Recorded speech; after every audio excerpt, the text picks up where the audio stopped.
Time now for Alan Hahn's Knicks Fix, and as always, we bring in Alan downstairs from our Squarespace studio.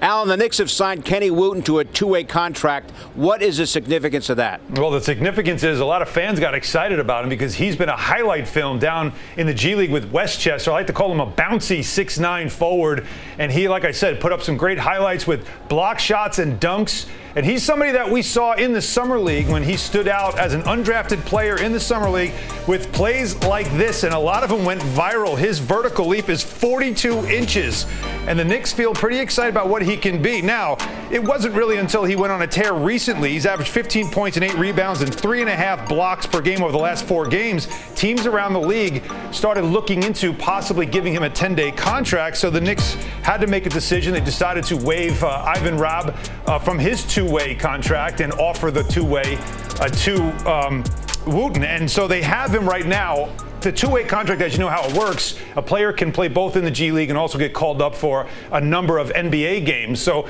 not to expect Wooten to suddenly step into the NBA lineup now and play for the Knicks. He's going to stay with the Westchester team for now, but the Knicks make sure they lock him up for the rest of the season. They're excited about his potential. He does have a lot more work to do, but the fact that they have him now and don't have to worry about another team poaching him from their G League team, they can rest easy because he is an exciting player to watch, and we'll see when he gets his opportunity at the NBA level sometime this season. Very athletic for sure. Speaking of very athletic, how about the Suns' Devin Booker? I mentioned the great game he had against the Knicks in Phoenix in early this month. Where is he in terms of the run he's on? He has been legendary, and I'll explain it in a minute, but it's amazing to think he has less votes for All-Star than Alex Caruso of the Lakers, yet this is a player who is definitely playing at an All-Star level, and the numbers, like I told you, they are legendary, and I'm not kidding. He's averaging 26 points a game, 6.4 assists, and he's shooting 50.5% from the field. Now, if he keeps this up for the rest of the season, that puts him in some elite company. According to Basketball Reference, only 5 players have ever averaged 25 points and 6 assists while shooting 50% from the field, and they're all legends in the game. Check out these stats right here for him.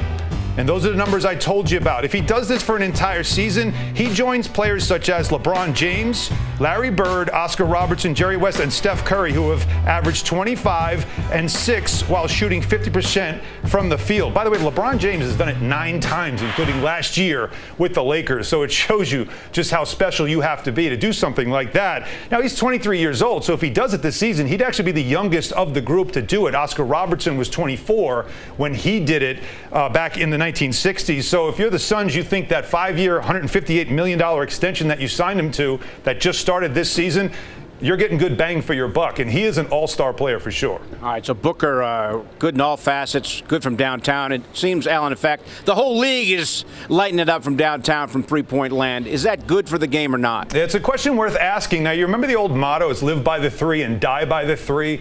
The NBA looks like it's thriving by the 3. And I found something on Twitter. Kirk Goldsberry used to be a Spurs executive who also works for ESPN now. He put out a tweet, and he did a side-by-side shot charts from the 2001 season to 19 and 20.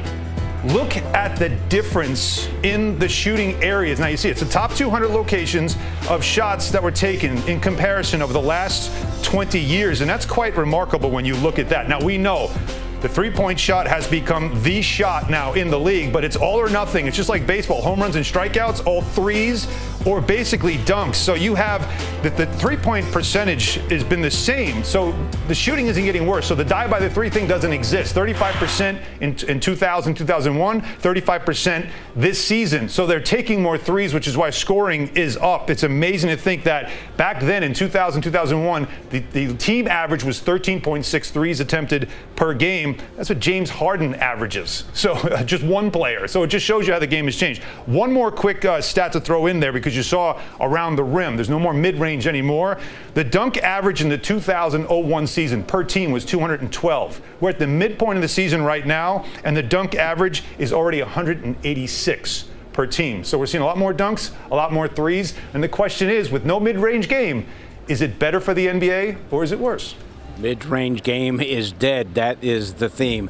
All right, Alan, how about a stat of the night? Well, we're talking about the rise in three-point shooting in the NBA over the last 20 years. The Knicks at the midpoint of this season remain where they were last year and most of this past decade in the bottom third in the NBA in three-point shooting. 34% puts them at 25th in the league right now, which is the same where they were last year. The last time they were top 10 in makes, attempts, and percentage from three, that's the 2012-13 season, and they won 54 games that year. So clearly, live by the three, win by the three.